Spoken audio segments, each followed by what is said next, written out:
ছোৱালী বা ছাত্ৰীয়ে একাদশ মান শ্ৰেণীত নামভৰ্তি কৰিব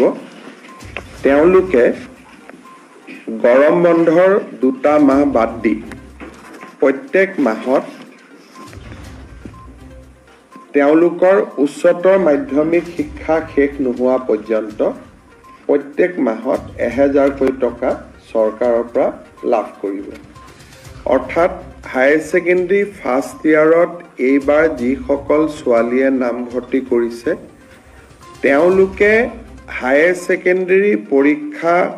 বা পাঠ্যক্ৰম সম্পূৰ্ণ কমপ্লিট নকৰালৈ 1000 টকা চৰকাৰৰ পৰা প্ৰতি মাহত তেওঁলোকে পাব আৰু এই পুঁজিটো প্ৰত্যেক মাহৰ 11 তাৰিখে তেওঁলোকৰ বেংক একাউণ্টত চৰকাৰে পঠিয়াই দিব যিসকলে 3 বছৰীয়া এতিয়া 4 বছৰীয়াও হৈছে যিসকলে 3 বছৰীয়া বা 4 বছৰীয়া ডিগ্ৰী পাঠ্যক্ৰম আগতে গ্ৰেজুৱেশ্যনটো 3 ইয়াৰ গ্ৰেজুৱেশ্যন আছিল আজিকালি গ্ৰেজুৱেশ্যনটো 4 ইয়াৰো বিভিন্ন ইউনিভাৰ্চিটিয়ে কৰিছে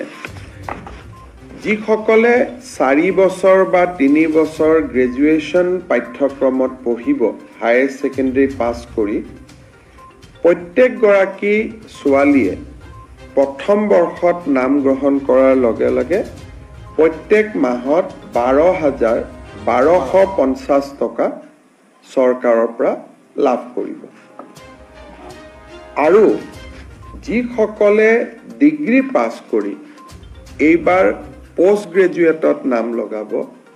পোষ্ট গ্ৰেজুৱেট বুলি কওঁতে আমি বিএডক ইয়াত ধৰি লৈছো পোষ্ট গ্ৰেজুৱেট কাম বিএডত নামভৰ্তি কৰিব তেওঁলোকে প্ৰত্যেক মাহত চৰকাৰৰ পৰা 2500 টকা কৰি লাভ কৰিব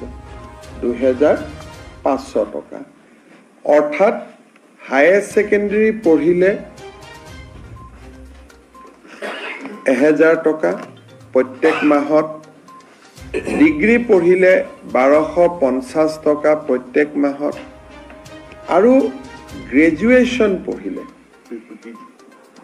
গ্ৰেজুৱেশ্যন পাছ কৰি স্নাতকোত্তৰ পোষ্ট গ্ৰেজুৱেশ্যন পঢ়িলে মাহত 2500 টকা লাভ কৰিব ইয়াত কেইটামান চৰ্ত আছে প্ৰথম চৰ্তটো হ'ল যে যিখিনি ছোৱালীক আমি হায়াৰ সেকেন্ডাৰী পৰীক্ষাত ভাল ৰিজাল্ট কৰাৰ কাৰণে আমি স্কুটি দিওঁ তেওঁলোকক আমি নিযুত মইনা আঁচনিত অন্তৰ্ভুক্ত কৰা নাই কাৰণ স্কুটি এখনৰ দাম প্ৰায় 70,000 টকা হৈ গৈ আৰু নিযুত মইনা আঁচনিত তেওঁলোকে আমাৰ বাকি ছোৱালীখিনিয়ে যদি 12,000 আমি 12 যদি 12,500 কৰি 3 বছৰতো দিও 36,000 হয় কিন্তু ছোৱালীয়ে যদি কয় যে নহয় মোক স্কুটি নালাগে মই নিযুত মইনাহে লম তেতিয়ালে নিযুত মইনাও তেওঁ লব পাৰিব অৰ্থাৎ ছোৱালীজনীৰ ওপৰত ডিপেন্ড কৰিব যে মই স্কুটিখন লম নে মই নিযুত মইনা আঁচনিটো লম দুটা আঁচনি আমি একেলগে নিদিও তাৰ পিছত আনটো বিষয় হ'ল যে এই আঁচনিখনৰ পৰা মন্ত্ৰী আৰু বিধায়কৰ ছোৱালীসকল এই আঁচনিৰ হিতাধিকাৰী হ'ব নোৱাৰিব অৰ্থাৎ 126 জন যি বিধানসভাত বিধায়ক আছে তেওঁলোকৰ লৰাটো নহয় ছোৱালী যদি বা সাংসদ যদি তেওঁলোকৰ ছোৱালী যদি আমাৰ কলেজ ইউনিভাৰ্চিটিত পঢ়িছে তেতিয়াহলে তেওঁলোকো এই আঁচনিৰ হিতাধিকাৰী হিচাপে স্বীকৃতি নহব আৰু যোনে প্ৰাইভেট স্কুল কলেজত ফিজ দি পঢ়ে মই প্ৰাইভেট কলেজত নাম লগাইছো মই মাহত 10,000 টকা কলেজখনক ফিজে দিওঁ ৰয়েল গ্লোবেলত পঢ়িছো কাজিৰঙা ইউনিভাৰ্চিটিত পঢ়িছো প্ৰাইভেট ইউনিভাৰ্চিটি আৰু প্ৰাইভেট কলেজখিনিৰ ছাত্ৰ ছাত্ৰীয়ে বা ছাত্ৰীয়ে এই আঁচনিখনৰ হিতাধিকাৰী বুলি বিবেচিত নহব কিন্তু ভেঞ্চাৰ কলেজত যদি কোনোবাই পঢ়ে বা ভেঞ্চাৰ হায়াৰ সেকেন্ডাৰী স্কুলত পঢ়ে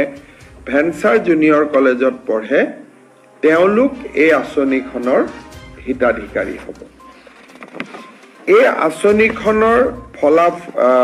হিতাধিকাৰী হ'বৰ বাবে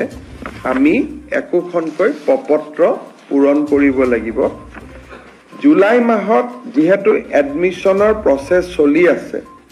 সম্পূৰ্ণ পোষ্ট গ্ৰেজুৱেশ্যন কমপ্লিট কৰিবৰ কাৰণে, এডমিশ্যন কমপ্লিট কৰিবৰ কাৰণে আগষ্ট মাহ পৰ্যন্ত যাবগৈ। কিন্তু আমি জুলাই মাহৰ পৰা এই এডমিশ্যনৰ প্ৰপত্ৰসমূহ আমি বিতৰণ কৰিম। একোখন এৱাৰনেছ মিটিং হ'ব আৰু কলেজ আৰু ইউনিভাৰ্চিটিত এৱাৰনেছ মিটিং কৰি, বিশেষকৈ নৱাগত আদৰণি সভা আদিত, যিহেতু এইটো ফৰ নিউ এডমিশ্যন হ'ব, গতিকে তেওঁলোকক যাতে আমি এৱাৰনেছ ক্ৰিয়েট কৰিব পাৰোঁ, তাৰ কাৰণে একোখন এৱাৰনেছ মিটিং হ'ব।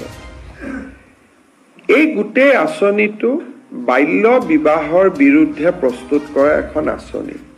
গতিকে বিবাহিতা ছাত্ৰী এই আঁচনিৰ বাবে হিতাধিকাৰী নহ'ব। কিন্তু পোষ্ট গ্ৰেজুৱেট পৰ্যায়ত বিবাহিতা ছোৱালীয়েও এই আঁচনিৰ সুবিধা ল'ব পাৰিব। কিন্তু হায়াৰ ছেকেণ্ডাৰী আৰু ডিগ্ৰী পৰ্যায়ত, যিহেতু আমাৰ গোটেই কথাটোৱে হ'ল যে ছোৱালীক যাতে দেউতাক মাকে সোনকালে বিয়া পাতি নিদিয়ে, গতিকে যিসকলে বিয়া কৰাব তেওঁলোকে বা বিবাহিতা ছাত্ৰী হ'ব, তেওঁলোকে এই আঁচনিখনৰ সুযোগ নাপাব। আৰু যদি আপ টু ডিগ্ৰী পঢ়ি থাকোঁতে মাজতেও বিয়া হৈ যায়, তেতিয়াহ'লে ৰিনিউৱেলত তেওঁলোকে এই আঁচনিৰ সুবিধাৰ পৰা বঞ্চিত হ'ব। যেতিয়া প্ৰত্যেক বছৰে এবাৰ ৰিনিউৱেল হ'ব, আৰু কোনোবা ছোৱালী যদি শিক্ষা আধাতে সামৰি ড্ৰপ আউট হৈ যায়, তেতিয়াহ'লেও এই আঁচনিখনৰ সুবিধা নাপাব। শেষত কোনোবা যদি ছোৱালী ৰেগিং, ইনডিচিপ্লিন, ইৰেগুলাৰ এটেণ্ডেন্ট এনেকুৱা যদি কলেজৰ অধ্যক্ষই ভাবে যে এই ছোৱালীজনী কলেজত নিয়মীয়াকৈ নাহে, ড্ৰপ আউট হয়, পৰীক্ষাত তেওঁলোকে হায়াৰ ছেকেণ্ডেৰী ফাৰ্ষ্ট ইয়াৰৰ পৰা ছেকেণ্ড ইয়াৰ প্ৰমোশ্যন নাপালে, বা ডিগ্ৰী ফাৰ্ষ্ট ইয়াৰৰ পৰা ডিগ্ৰী ছেকেণ্ড ইয়াৰ প্ৰমোশ্যন নাপালে, তেতিয়াও ৰিনিউৱেলৰ সময়ত এই আঁচনিখনৰ পৰা তেওঁলোক বঞ্চিত হ'ব। যদিও এই আঁচনিখনৰ লগত জড়িত নহয়, আমি ইলেকশ্যনৰ আগত বা বিশেষকৈ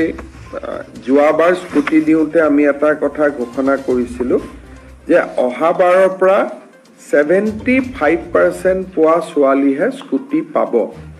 কিন্তু এডুকেশ্যন ডিপাৰ্টমেণ্টে অধিসূচনাখন নোলোৱাৰ কাৰণে এইবাৰ আমি 60% পোৱা ছোৱালীকো আমি স্কুটি দিম। অহাবাৰৰ পৰা নিদিওঁ, তেতিয়ালৈকে আমি এডভাৰটাইজ আদি বা অধিসূচনা আমি প্ৰকাশ কৰিম। কিন্তু MCC model code of conduct থকাৰ কাৰণে এডুকেশ্যন ডিপাৰ্টমেণ্টে অধিসূচনাখন দিব নোৱাৰিলে। সেইকাৰণে বহুতে হয়তো ক'ব পাৰে যে আমাৰ লগততো গভৰ্ণমেণ্ট অৰ্ডাৰ নাই, গতিকে মন বেয়া হ'ব পাৰে।